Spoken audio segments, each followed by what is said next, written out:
Good morning everyone. Welcome to PW only IAS. दोस्तों, जो बंगाल के अंदर इंसिडेंट हुआ तो लगभग 40 दिन उसके बाद हमने नोटिस किया कि जूनियर डॉक्टर्स द्वारा यहाँ पे स्ट्राइक करी गई।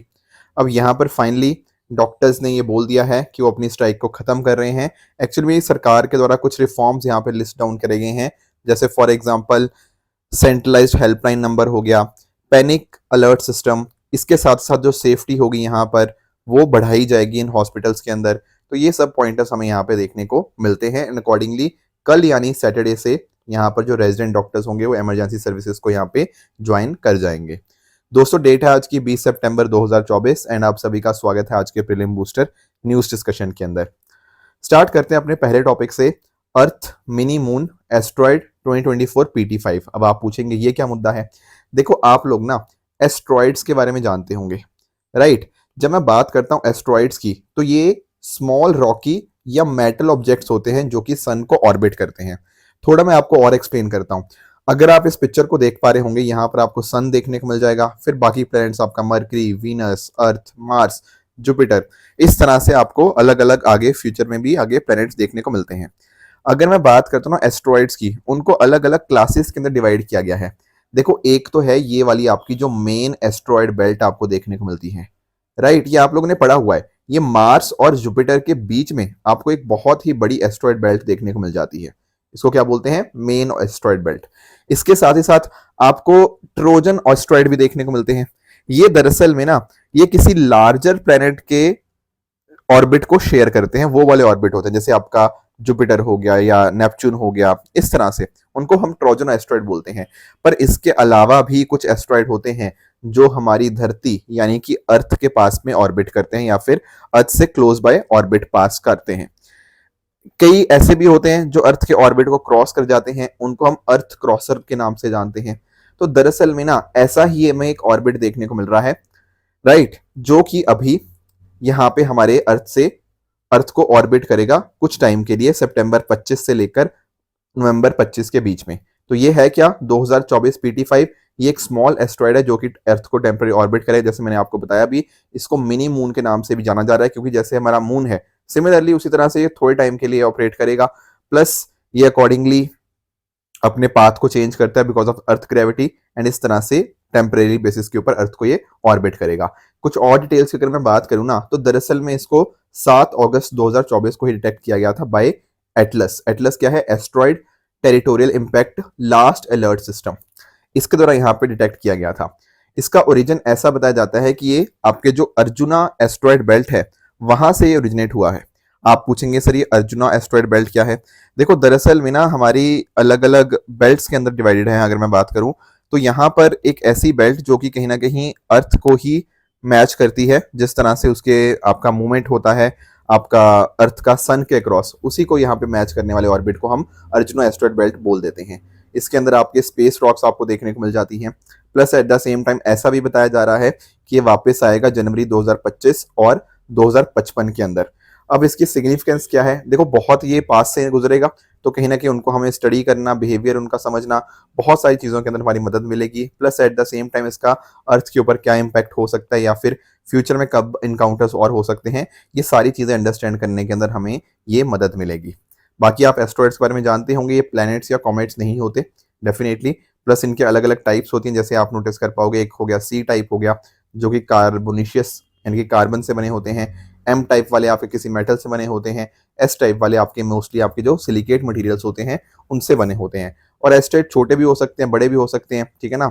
And at the same time इनको क्लासीफाई जो किया जाता है मैंने आपको एक्सप्लेन कर ही दिया। प्लस एक इंपॉर्टेंट बात और है, इनको क्लासिफिकेशन ऐसे भी किया जा सकता है कि जैसे कोई टेम्परेरीली कैप्चर्ड फ्लाई बाय, अगर ये बिल्कुल आपका पूरा ऑर्बिट नहीं कंप्लीट करते, बस पास में से इस तरह से मूव कर जाते हैं, उनको हम टेम्परेरी कैप्चर्स बोलते हैं। और टेम्परेरी ऑर्बिटर्स उनको बोला जाता है जो कि एक फुल ऑर्बिट कंप्लीट करते हैं, those are known as temporary captured orbiters. तो ये बातें आपको यहाँ पे पता होनी चाहिए। देखो, जो हिंदी के छात्र हैं उनको एक मैं फाइनल सूचना दे दूं। देखो, हमारा जो हिंदी दिवस था हमने 14 सितंबर को सेलिब्रेट किया। आज इसके कॉरस्पॉन्डिंग जो सेल थी 75% ऑफ, इसका आखिरी दिन है आज 20 सितंबर, राइट। तो डेफिनेटली आप अपने जो प्रहार बैच है, संकल्प बैच है या फिर जो एनसीईआरटी हिंदी फाउंडेशन बैच है, इसके अंदर एनरोल करने का जो आखिरी दिन है तो नीचे डिस्क्रिप्शन के अंदर मैंने इन सभी कोर्सेज का लिंक डाल दिया है, वहां से जाके आप इन कोर्सेज के अंदर एनरोल कर सकते हैं। आगे बढ़ते हैं अगले टॉपिक की तरफ। अगला टॉपिक हमें ना थोड़ा कीनिया की लोकेशन को समझना है। ऐसा इसलिए क्योंकि दरअसल में ना कीनिया के काफी सारे लोग प्रोटेस्ट कर रहे हैं एक पोर्ट के लेके, एक एयरपोर्ट को लेकर शुड से। एक्चुअली ना जो कीनिया की कैपिटल है नैरोबी, यहाँ पर आपको जोमो केन्याटा इंटरनेशनल एयरपोर्ट देखने को मिल जाएगा। ऐसा बताया जा रहा है कि इसको इंडिया का जो अडानी ग्रुप है उसको 30 साल की लीज के ऊपर ले रहा है। इस टेक ओवर के अगेंस्ट बहुत सारे कीनिया के जो लोग हैं वो इसके अगेंस्ट प्रोटेस्ट कर रहे हैं। तो थोड़ा सा हमें इस पर्टिकुलर लोकेशन को समझना इंपॉर्टेंट बन जाता है। देखो, जब मैं बात करता हूँ ना, कीनिया अपने आप में बड़ी ही इंटरेस्टिंग कंट्री बन जाती है। पहली बात तो आपको ध्यान में रखना है कि इंडियन ओशन के साथ इसकी कोस्ट लाइन टच होती है। बाकी साथ में हमने कई बार जब साउथ सुडान का डिस्कशन किया है तब हमने इसके बारे में पढ़ा है। बाकी इसके अलावा और भी कंट्रीज, इथियोपिया हो गया, सोमालिया हो गया, युगांडा हो गया, राइट, एंड इवन आपका यहाँ पे तंजानिया आपको देखने को मिलेगा। ये अलग अलग कंट्रीज इसके बॉर्डर यहाँ पे टच करती हुई देखने को मिल जाती है। बाकी इंपॉर्टेंट बात ये भी है कि जो इक्वेटर की लाइन है वो यहाँ पर कीनिया के थ्रू पास होती हुई हमें देखने को मिल जाएगी। इंपॉर्टेंट कुछ और फैक्ट्स, जैसे आपका ना एक बड़ा ही फेमस रिफ्यूजी कॉम्प्लेक्स का नाम है ददाब। आपको ध्यान में रखना है कि जो रिफ्यूजी कॉम्प्लेक्स है ना, ये भी आपको कीनिया में देखने को मिल जाएगा। काफी बार यूपीएससी की ऐसी टेंडेंसी है कि जो भी कॉन्फ्लिक्ट रीजन न्यूज में होते हैं उसके रिगार्डिंग क्वेश्चन पूछता है, एंड इनफैक्ट इसके रिगार्डिंग तो यूपीएससी ने ऑलरेडी क्वेश्चन पूछा भी हुआ है। तो जो सोमालिया के अंदर सिविल वॉर हुआ, वहां से जो लोग भाग के आए तो उन्होंने रिफ्यूज यहाँ पे इस ददाब रिफ्यूज कॉम्प्लेक्स के अंदर ली, तो ये पॉइंट आपको पता होना चाहिए। इसके अलावा इसकी कैपिटल नैरोबी मैंने आपको एक्सप्लेन कर ही दिया। यूएन हैबिटेट के हेडक्वार्टर्स जो है ना वो भी आपको नैरोबी कीनिया के अंदर देखने को मिल जाते हैं। कुछ और इंपॉर्टेंट एस्पेक्ट्स, एक है आपका यहाँ पे मसाई मारा रिजर्व। अब ये क्या है, यहां से ना आपको नोटिस करने को मिलेगा बहुत ही बड़ा वाइल्ड माइग्रेशन देखने को मिलता है इस रिजर्व में। एक्चुअल में क्या होता है, ये जो आपका मसाई मारा रिजर्व है ना, ये आपका कीनिया और आपका जो तंजानिया है, यहाँ पे इनके बॉर्डर्स पे देखने को मिल जाएगा। यहाँ पर बहुत सारे लॉयंस, चीतास, एलिफेंट्स, ज़ेब्रास, ये यहाँ पर माइग्रेट करते हैं हर साल। इस वजह से मसाई मारा रिजर्व बहुत इंपॉर्टेंट हो जाता है। इनफैक्ट यहाँ पर एक आपको ट्राइब भी इसी नाम मसाई के ऊपर देखने को मिल जाएगी। उनके अलावा जैसे सांबुरू हो गया, सैन बुशमैन हो गया, ये कुछ फेमस ट्राइब्स हैं। इसके अलावा लेक तुर्काना भी आप लोगों के साथ मैंने कई बार डिस्कशन किया हुआ है। तो अर्लीस्ट ह्यूमन इंसेस्टर्स जो कभी फाइंड किए गए थे वो यहीं पर आपके कीनिया के लेक तुर्साना बेसिन में आपको देखने को मिल जाते हैं। इसके अलावा जो लेक विक्टोरिया की अगर मैं बात करूं तो आप जानते होंगे लेक विक्टोरिया दुनिया की second largest fresh water lake है, जिसको आपका शेयर कौन करता है, जिसको शेयर किया जाता है आपका कीनिया, आपका युगांडा और आपका तंजानिया, एंड ये रही आपकी लेक विक्टोरिया।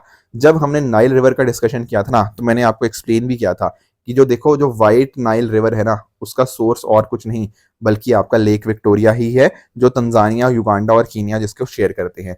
फिर अकॉर्डिंगली यहाँ पर आपको ब्लू नाइल रिवर भी देखने को मिलती है, एंड जब इस तरह से मिल जाती है आगे जाके ये वर्ल्ड की जो लॉन्गेस्ट रिवर है नाइल, वो बन जाती है।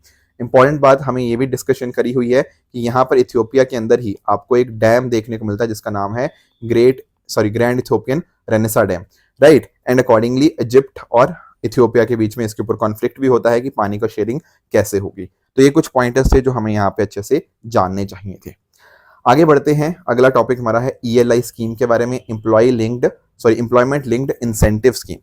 जो हमारे ministry of labour and employment के जो सेक्रेटरी है उनके द्वारा यहाँ पे एक इंटर मिनिस्टेरियल मीटिंग, यानी कि जो बिटवीन मिनिस्ट्रीज मीटिंग होती है ना, उसको लीड किया ताकि ये स्कीम को अच्छे से डिस्कस किया जा पाए। मैं पहले आपको ये स्कीम एक्सप्लेन कर देता हूँ।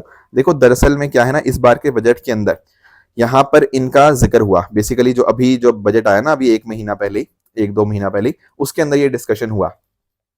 उसके अंदर ये बात करी गई कि ईएलआई के अंतर्गत ना 3 स्कीम्स होंगी। पहली स्कीम होंगी, स्कीम ए का नाम क्या है, फर्स्ट टाइमर्स, यानी कि यहाँ पर जो फॉर्मल सेक्टर के अंदर जो लोग नई एंट्री कर रहे हैं, मतलब जिनकी पहली नौकरी है ना, उनको 1 महीने की वेज 3 इंस्टॉलमेंट्स के अंदर दी जाएगी अप टू ₹15,000। इससे कहीं ना कहीं ऐसा बताया जा रहा है कि 2,10,00,000 युवाओं को यहाँ पे इससे मदद मिलेगी। Plus at the same time जो स्कीम बी है that talks about job creation in manufacturing, यहाँ पर भी ये फर्स्ट टाइम एम्प्लॉयज के साथ लिंक करती है। यहाँ पर आपके एम्प्लॉय को भी और आपके एम्प्लॉयर को भी जो जैसे आपका प्रोविडेंट फंड का कंट्रीब्यूशन होता है ना, उसके रिगार्डिंग यहाँ पे इंसेंटिव दिया जाएगा, ठीक है ना। तो पहले 4 साल के लिए, और इससे कहीं ना कहीं 30 लाख युवाओं को मदद मिलेगी। और जो स्कीम सी है ये एम्प्लॉयर्स के लिए सपोर्ट करती है, यानी कि गवर्नमेंट जो होगी ना वो ईपीएफओ कंट्रीब्यूशन को रीइंबर्स करेगी उन एम्प्लॉयर्स के लिए जिनका यहाँ पर आप नोटिस कर पाओगे अप टू ₹3,000 पर मंथ 2 सालों के लिए जितने भी नए हायरिंग हुई है उनके लिए। ठीक है, इससे कहीं ना कहीं ऐसा बताया जा रहा है कि एम्प्लॉयर्स को सपोर्ट होगी, उनको पता लगेगा कि सरकार हमारे साथ खड़ी है, सरकार हमें मदद कर रही है, तो और हायरिंग करेंगे एंड अकॉर्डिंगली इससे कहीं ना कहीं उनको सपोर्ट मिलेगी एंड इससे 50 लाख नई नौकरियां यहाँ पे जनरेट होंगी। तो ये प्रधानमंत्री जी का पैकेज था, 3 new schemes for employment linked incentive. तो यहाँ पे जैसे मैंने आपको बताया स्कीम ए, स्कीम बी और स्कीम्स की, तो ये तीनों स्कीम्स आपको पता होनी चाहिए। इसके माध्यम से अलग अलग जो नौकरियां होंगी, उससे कहीं ना कहीं जो नौकरियां क्रिएट होंगी ना, वो फॉर्मल सेक्टर के अंदर होंगी। ऐसा नहीं होगा कि आपकी जो नौकरियां हैं बहुत ही खराब क्वालिटी की नौकरियां होंगी, नहीं, यहाँ पर कोशिश यही है कि लोगों को फॉर्मलाइज सेक्टर का पार्ट बनाया जाए, उनको यहाँ पे सेफ्टी भी प्रोवाइड करी जा पाए एंड अकॉर्डिंगली सोशल सिक्योरिटी मिलेगी एंड अकॉर्डिंगली उनको जो जॉब्स होंगी ना, तो वो तो क्रिएट होंगी होंगी plus at the same time long term के अंदर उनको कोई दिक्कत नहीं आएगी कि मान लो ऐसा नहीं कि नौकरी चली गई तो अब अपना गुजारा कैसे करें। तो क्योंकि सोशल सिक्योरिटी है तो ये सारी चीजें इनको बेनिफिट हमें देखने को मिल जाते हैं। अगला टॉपिक डिस्कस करते हैं ग्रीन क्लाइमेट फंड के बारे में। देखो जो ग्रीन क्लाइमेट फंड के हेड है ना, वो कहीं ना कहीं कोशिश कर रहे हैं कि जो वल्नरेबल नेशन है उनको असिस्ट किया जा पाए। एक्चुअल में क्या है ना, ग्रीन क्लाइमेट फंड के द्वारा 19 ऐसे देशों को आइडेंटिफाई किया गया है जो ना बहुत ज्यादा क्लाइमेट वल्नरेबल हैं, पर उनको या तो बिल्कुल फंडिंग नहीं मिली या बहुत ही फंडिंग मिली है ऑर्गेनाइजेशन से। एक्चुअल में इन कंट्रीज के अंदर आप नोटिस कर पाओगे, जैसे आपका इराक, चैड हो गया, अल्जीरिया हो गया, लेबनान हो गया, सेंट्रल अफ्रीकन रिपब्लिक हो गया, Mozambique, Papua New Guinea, south Sudan, Somalia, ये बहुत ही क्लाइमेट वनरेबल कंट्रीज हैं, पर कोई फंडिंग मिल ही नहीं रही। तो एक्चुअल में अगर आप नोटिस करोगे ना, तो हमारे पास UNFCCC देखने को मिलता है, United nation framework convention on climate change. उसके अंतर्गत यहाँ पे इसको स्टैब्लिश किया गया था ग्रीन क्लाइमेट फंड को। इसके जो फाउंड किया गया था वो आपको मेक्सिको के अंदर फाउंड किया गया था, जो कैनकन जगह है, कॉप जो 16 हुई थी 2010 के अंदर, उसमें तब वे फाउंड हुआ था। पर इसके हेडक्वार्टर आपको साउथ कोरिया सोंगडो में आज के समय देखने को मिल जाते हैं। तो क्लाइमेट फाइनेंस ऑर्गेनाइजेशन है, इसके माध्यम से जो भी आपकी जैसे लीस्ट डेवलप कंट्रीज हो गया, स्मॉल एंड डेवलपिंग स्टेट्स हो गया, अफ्रीकन स्टेट्स हो गया, जो कि कहीं ना कहीं क्लाइमेट चेंज से काफी इंफेक्टेड हैं, उनको जरूरत भी है फंड की, उनको यहाँ पर ये आइडेंटिफाई करते हैं, उनको मदद करने की कोशिश करती है। तो ये जो फंड होता है, इससे ग्रीन हाउस इमिशन को कैसे कम किया जा सकता है, क्लाइमेट चेंज इफेक्ट से कैसे हम अडेप्ट कर सकते हैं, जैसे आपका स्टॉर्म ड्रॉट हो गया, राइजिंग सी लेवल हो गया, इसके रिगार्डिंग हम कैसे अडेप्टेशन कर सकते हैं, ये सब चीजों में यहाँ पे मदद करती है एंड अकॉर्डिंगली फंड्स को इफेक्टिवली यूटिलाइज किया जाता है। अगला टॉपिक है दोस्तों हमारा Demchok and Depsang friction points के बारे में। देखो दरअसल में ना मैं चाहता हूं कि आप लोग ना थोड़ी इसकी लोकेशन पॉइंट्स को समझ लो। ऐसा अभी हमारे एक्सटर्नल अफेयर मिनिस्टर जी की तरफ बोला गया है कि लगभग 75% डिसएंगेजमेंट इंडिया और चाइना के बीच में हो चुकी है, 25% अभी भी बची हुई है। थोड़ा सा आपको अगर यहाँ पे मैप से अगर आप समझने की कोशिश करोगे ना, तो यहाँ पर आपको काराकोरम पास देखने को मिलता है, उसी के साथ यहाँ पर आपको दौलत बेग ओल्डी और आपको ये डेप्सांग प्लेन्स देखने को मिल जाएंगे। बहुत बहुत इंपॉर्टेंट पॉइंट है, सारे पॉइंट्स ना पिछले 2 साल में न्यूज में आए हैं, 2 साल नहीं पिछले 4 साल में न्यूज में रहे हैं। इसके साथ साथ इसके नीचे आपको यहाँ पे गलवान वैली देखने को मिल जाएगी, plus at the same time यहाँ पर आपको पेंगोंगसो लेक का नॉर्दर्न बैंक देखने को मिल जाएगा। उसी तरह से यहाँ पर आपका सदर्न बैंक देखने को मिल जाएगा पेंगोंगसो लेक का। ठीक है ना, ये आपका बेसिकली हॉट स्प्रिंग ऊपर है, फिर पेंगोंगसो लेक का नॉर्थ बैंक, फिर नीचे पेंगोंगसो लेक का आपको साउथ बैंक देखने को मिल जाएगा। बाकी इसके अलावा आप नोटिस कर पाओगे ये LAC आपको लाइन ऑफ एक्चुअल कंट्रोल देखने को मिल जाती है। एक्चुअली जो परसेप्शन है ना इंडिया और चाइना की, वो काफी अलग अलग है हमारे इस LAC के रिगार्डिंग, तो इस वजह से कॉन्फ्लिक्ट बहुत ज्यादा रहता है। बाकी अगर आप इस पर्टिकुलर मैप को भी देखना चाहो, आप यहाँ पर भी नोटिस कर सकते हो। यहाँ पर आपको डेप्सांग प्लेन मैंने आपको बता ही दिया था, दौलत बेग ओल्डी भी बता दिया, हॉट स्प्रिंग हमने डिस्कस किया, ये है आपका गलवान, ठीक है ना, बाकी पेंगोंगसो लेक और यहाँ पर आपका डेमचॉक है। ठीक है, तो ये पॉइंटर्स सारे के सारे आपको मैपिंग पर्सपेक्टिव से चीजें आनी चाहिए। अभी के लिए ऐसा बताया गया है कि हमने लगभग सभी जगह के ऊपर जो फ्रिक्शन पॉइंट्स थे उनके ऊपर हमारी सहमति बन चुकी है, पर जो डेमचॉक और डेप्सांग है ना, यहाँ पर अभी इसके रिगार्डिंग ये अनरिजॉल्व है, यानी कि ये वाला रीजन डेमचॉक वाला हो गया और यहाँ पर आपका जो डेप्सांग प्लेन्स ये आप जो आपको देख रहे हो, यहाँ पर अभी भी इंडिया और चाइना के बीच में आपको दिक्कत देखने को मिलती है। बाकी और जो रीजन थे, गलवान वैली, आपका पेंगोंगसो लेक हो गया, पेट्रोलिंग पॉइंट 17 हो गया, इनगोगरा हॉट स्प्रिंग्स और पेट्रोलिंग पॉइंट 15 हो गया, ये सभी चीजों के ऊपर हमारी जो सहमति थी वो बन चुकी है एंड अकॉर्डिंगली वहां से पार्शियल डिसएंगेजमेंट्स भी यहाँ से हो चुकी हैं, पर डेमचॉक और डेप्सांग अभी भी चैलेंजेस बने हुए हैं।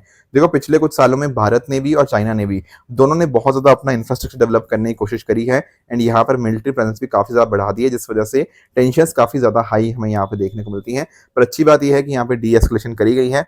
ठीक है, तो आने वाले टाइम में उम्मीद यही रहेगी कि ये जो बाकी और फ्रिक्शन पॉइंट्स है ना, ये भी रिजॉल्व जल्दी ही हो जाएंगे। अगला टॉपिक दोस्तों है हमारा बायो राइट स्कीम के बारे में। यूनियन कैबिनेट के द्वारा एक और स्कीम यहाँ पे अप्रूव करी गई है, बायो राइट। बायो राइट क्या है? Biotechnology research innovation and entrepreneurship development. ये देखो जो स्कीम है, इसके लिए लगभग 9,000 करोड़ का बजट दिया गया है 2021-22 से लेकर 2025-26 के बीच में। इसके माध्यम से ना आपका जैसे वर्ड ही है, बायोटेक्नोलॉजी का R&D सपोर्ट यहाँ पे प्रोवाइड किया जाएगा। तो ministry of science and technology इसको यहाँ पे देखेगी। यहाँ पर इसकी मैं कंपोनेंट्स की बात करूँ ना, तो एक कंपोनेंट तो यही है आपका रिसर्च एंड डेवलपमेंट कैसे इंक्रीज हो, ठीक है, ह्यूमन रिसोर्स डेवलपमेंट कैसे हम यहाँ पे और इंक्रीज करें, साथ साथ सेंटर ऑफ एक्सलेंस को यहाँ पे स्टैब्लिश करने की बात है। इसके अलावा यहाँ पर इंडस्ट्रियल एंड एंटरप्रेन्योरशिप डेवलपमेंट के माध्यम से, ठीक है ना, आपके अलग अलग बायो क्लस्टर्स, बायोटेक पार्क्स बनाए जाएंगे, बायो मैन्युफैक्चरिंग और बायो फाउंड्री करी जाएगी। यहाँ पर दरअसल में हमारा जो लाइफ है, मिशन लाइफ, यहाँ पे बात करते हैं लाइफस्टाइल फॉर एनवायरनमेंट, कि एक इंसान अलग अलग छोटी छोटी चीजें करते हुए, पानी को कंजर्व करते हुए, सिंगल यूज प्लास्टिक कम यूज करते हुए, हेल्दी लाइफस्टाइल के माध्यम से एनवायरनमेंट को कैसे कहीं ना कहीं और बेहतर कर सकता है, तो उसको भी हम यहाँ पर बायो मैन्युफैक्चरिंग में इंक्लूड कर रहे हैं, बायो फाउंड्री में इंक्लूड कर रहे हैं। प्लस आपका जो सर्कुलर इकोनॉमी होता है, जहां पर हम किसी प्रोडक्ट को यूज करने के बाद ना उसको फेंकते नहीं है, बल्कि रीयूज, रिसाइकल या रीमैन्युफैक्चर करने की कोशिश करते हैं, तो इसके कॉन्सेप्ट भी यहाँ पे इस स्कीम के अंतर्गत यहाँ पे इस्तेमाल किए जाएंगे। तो टोटल जैसा मैं कह रहा था 9,000 करोड़ की आपको फंडिंग देखने को मिल जाएगी।